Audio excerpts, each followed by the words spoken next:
بسم اللہ الرحمن الرحیم۔ السلام علیکم دوستو، میں تو فزیکلی آپسیٹ ہو چکا ہوں، اس لیے آپ کی خدمت میں شاید دیوتا لے کر حاضر نہ ہو سکوں، لیکن آپ کی محبت کو دیکھتے ہوئے ایک پیارے سے انسان کو آپ کی خدمت کے لیے عرض کیا ہے جسے انہوں نے قبول کر لیا۔ ڈاکٹر انیب صاحب کا ایڈوانس میں شکریہ ادا کرتا ہوں، انہوں نے میری ریکویسٹ پر آپ دوستوں کی خدمت کرنے کے عہد کا اظہار کیا اور میں امید کرتا ہوں کہ آپ دوست بھی ان کی اہلیت کے مطابق بلکہ اس سے بھی بڑھ کر ان کی عزت افزائی کریں گے۔ میری طرف سے ڈاکٹر انیب کی آواز کی شکل میں آپ کو ایک تحفہ پیش ہے، انشاءاللہ امید ہے آپ قبول فرمائیں گے۔ آپ کا تہہ دل سے مشکور، ایک عاجز انسان جس کا فخر ہے آپ دوستوں کی محبت اور اب دوستوں کا انتہائی تہہ دل سے شکریہ۔ گمنام ہیرو کے معزز ناظرین، السلام علیکم۔ آئیے چلتے ہیں کہانی کی طرف۔ مجھے معلوم ہے کہ اس کی آواز سرد اور شفقانہ ہو گئی۔ تمہارا باپ احمق تھا جو ان کاغذوں کی حفاظت نہیں کر سکا۔ پتہ نہیں اس نے اپنے کمرے میں بے پرواہی سے اور کیا کیا چھوڑا ہوا ہوگا۔ وہ بظاہر بے پرواہ تھے مگر احتیاط ان کی سرشست میں شامل تھی۔ اس گفتگو کے درمیان دروازہ وغیرہ کھلنے اور بند ہونے کی آوازیں آ رہی تھیں۔ ایئر کنڈیشنر چل جانے کے بعد فضا میں رچی ہوئی برسات ٹھنڈک میں ماند پڑتی جا رہی تھی۔ ان کاغذوں کے بارے میں اس نے تمہیں کیا بتایا تھا؟ رابن کی آواز گونجی۔ اسے 3 کاغذوں کی طرف سے تشویش تھی جو موساد کی کسی ذیلی ایجنسی کے بارے میں تھے۔ تجوری سے کاغذوں کا پلندہ غائب ہونے کے بعد ڈیڈی نے صرف اتنا ہی بتایا تھا، وہ کتیا کی اولاد جھوٹا بھی ہے۔ اس نے رستم کے گھر سے مجھے فون کیا تھا اور کہا تھا کہ کاغذوں کے بارے میں اس نے کسی کو حتیٰ کہ تم کو بھی کچھ نہیں بتایا ہے۔ تم یہ کہانی کس کس کو سنائی ہے؟ رابن کی آواز غسیلی اور کرخت ہو چکی تھی۔ اس نے رستم کا نام یوں لیا تھا جیسے اس سے واقف رہا ہو۔ کسی کو نہیں، میں نے یہ بات کسی کو نہیں بتائی۔ مجھے معلوم ہے کہ موساد اس ملک میں شجر ممنوع ہے۔ تمہارے باپ نے تم سے آخری بار کب بات کی تھی؟ کل صبح سے اس کے بعد سے کوئی رابطہ نہیں ہوا۔ پتہ نہیں میرے ڈیڈی کہاں ہیں۔ یہ کیا؟ موہنی کی دہشت زدہ ہکلاہٹیں کمرے میں ابری، ٹھٹک کر آہنی آواز کے ساتھ ایک ہچکی ابری اور کوئی باری وجود ڈاڑ سے نیچے گر گیا۔ فضا میں یکایک جلے ہوئے بارود کی تیز بو دار آئی تھی۔ میں بے چینی سے اپنی جگہ پر پہلو بدل کر رہ گیا۔ اب اس کباڑ خانے کے ساتھ تم بھی جل کر راکھ ہو جاؤ گی۔ رابن کی احتجاجیہ بڑبڑاہٹ سنائی دی۔ کمرے میں کچھ چیزیں گرنے اور ٹوٹنے کی آوازیں آئیں۔ موہنی کو بے آواز گولی کا نشانہ بنانے کے بعد وہ شفاق درندہ شاید ہر چیز کو ٹھوکروں سے اڑا رہا تھا۔ اس کا ہتھیار خاموش تھا۔ میرا ریوالور پرشور تھا۔ بیم گن میں دانستہ ساتھ نہیں لایا تھا کیونکہ اس کا استعمال جائے واردات پر میری موجودگی کا ایک کھلا اعلان بن جاتا تھا۔ توڑ پھوڑ کی آوازوں سے اندازہ ہو رہا تھا کہ وہ مجھ سے دور تھا اور شاید اپنا ہتھیار واپس رکھ چکا تھا۔ میں نے ریوالور تھاما اور ایک جھٹکے سے آئینے والا پٹ باہر کھول دیا۔ پٹ بے آواز کھلا تھا لیکن رابن اپنے جبلی رد عمل کے تحت تیزی سے پلٹا۔ ہینڈز اپ، میں نے اس پر سے نظریں ہٹائے بغیر کہا۔ وہ بس لمحہ بھر کے لیے ٹھٹکا، پھر اس کے خالی ہاتھ فضا میں بلند ہوتے چلے گئے۔ مجھے دیکھ کر اسے شدید ذہنی جھٹکا لگا تھا۔ اباؤٹ ٹرن، میں نے اگلا حکم دیا۔ اس نے زبان کھولنی چاہی۔ میں نے ریوالور والے ہاتھ کو جھٹکا دے کر شدت سے اپنا حکم دہرایا۔ وہ آہستگی سے گھوم گیا۔ میں نے فرش پر پڑی ہوئی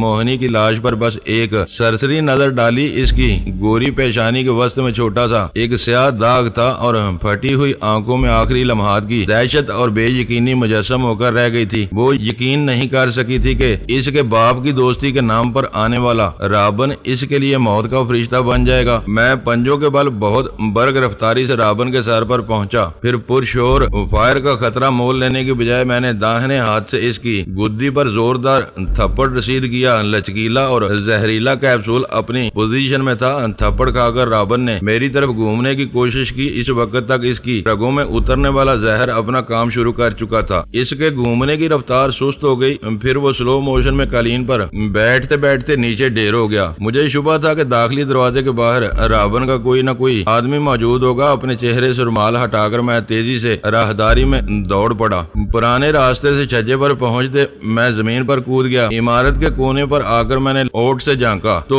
وہاں ایک جسیم سفید فم ستون سے ٹیک لگائے کھڑا تھا۔ وہ گیٹ کی نگرانی کر رہا تھا، اس لیے اس کی پشت میری جانب تھی۔ اس کے بائیں ہاتھ پر اسٹرپ سے لٹکی ہوئی سب مشین گن مجھے صاف نظر آ رہی تھی۔ مجھے نہیں معلوم تھا کہ اس وقت ویرا اور اول خان کہاں تھے، مگر یہ نظر آ رہا تھا کہ گہری سرمئی وردی میں ملبوس وہ گورا پام کے گملوں سے صرف چند گز کے فاصلے پر کھڑا تھا۔ میرے اعصاب پر شدید اضطرابی کیفیت طاری ہونے لگی۔ میری سمجھ میں نہیں آ رہا تھا کہ میں ان دونوں کو کس طرح اپنی واپسی سے آگاہ کروں۔ میری وہ مشکل قدرت نے خود ہی آسان کر دی۔ ان دونوں کو معلوم تھا کہ میں کدھر سے گیا تھا۔ شاید وہ بار بار ادھر کا جائزہ لے رہے تھے، پھر ان میں سے کسی نے مجھے عمارت کی اوٹ سے جھانکتے دیکھ لیا۔ گملوں کی اوٹ سے ٹھک کی آواز کے ساتھ موت کا ایک شعلہ لپکا اور ستون کے سہارے کھڑے ہوئے سفید فام کی گردن میں معدوم ہو گیا۔ وہ دراز قد اور صحت مند جسم کا مالک تھا۔ اس کے گرنے کی آواز خاصی پرشور تھی۔ یقینی طور پر وہاں صرف وہی تھا، کوئی اور ہوتا تو اس کا بندوبست ہونے سے پہلے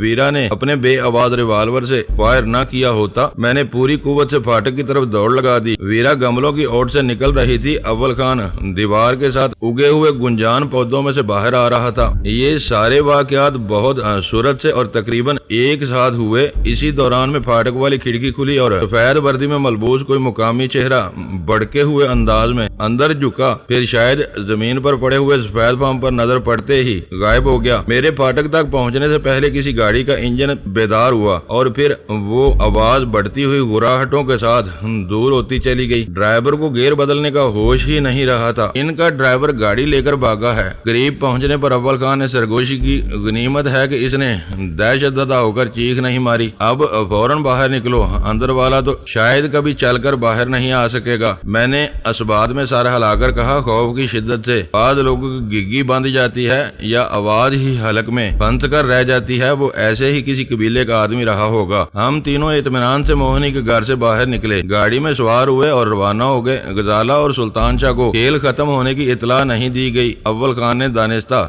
گاڑی ان کی طرف سے گزاری اور ہارن بجا کر وہاں سے آگے نکل گیا۔ سیدھے راستے کے اختتام پر وہ اس وقت تک رکا رہا جب تک وہ دونوں روانہ نہیں ہوئے، پھر اس نے داہنی طرف والا راستہ لے لیا۔ موہنی نے تمہیں دیکھتے ہی پہچان لیا ہوگا۔ واپسی کا آغاز ہونے پر ویرا نے خدشہ ظاہر کیا۔ میں نے چہرے پر رومال باندھ لیا تھا، لیکن اس کا سامنا ہونے کی نوبت ہی نہیں آئی۔ رابن نے اسے گولی مار دی، میں نے سپاٹ لہجے میں جواب دیا۔ وہ بہت زیادہ بفرا ہوا تھا۔ باہر فائر کی آواز نہیں آئی، شاید اس نے سائلنسر استعمال کیا ہوگا۔ رکشی اگلی بار موہنی کو فون کرے گی تو اسے مایوسی کا سامنا کرنا ہوگا، وہی پولیس کو خبر دے دے گی۔ ویرا کو خوشی تھی کہ ایک طویل تعطل کے بعد اسے کسی کارروائی میں حصہ لینے اور امریکی قونصل خانے کے ایک مسلح محافظ کو مارنے کا موقع ملا تھا۔ سلطان شاہ اور غزالہ کو مایوسی کا سامنا کرنا پڑا تھا۔ سبب صرف یہ تھا کہ رابن اپنی بالادستی کے زوم میں صرف ایک آدمی کے ساتھ چوہے دان میں آ پھنسا تھا۔ رابن مائر جو امریکہ کی سرزمین پر بیوروکریسی کی صفوں میں گھس کر صہیونی مفادات کے لیے کام کر رہا تھا، پاکستان کی سرزمین پر اپنی دوسری رات بھی نہیں گزار سکا تھا۔ اگلی صبح کے اخبار سنسنی خیز خبروں اور تبصروں سے بھرے ہوئے تھے۔ موضوع سخن رابن مائر کی ذات تھی۔ امریکی حکومت اور اس کے مقامی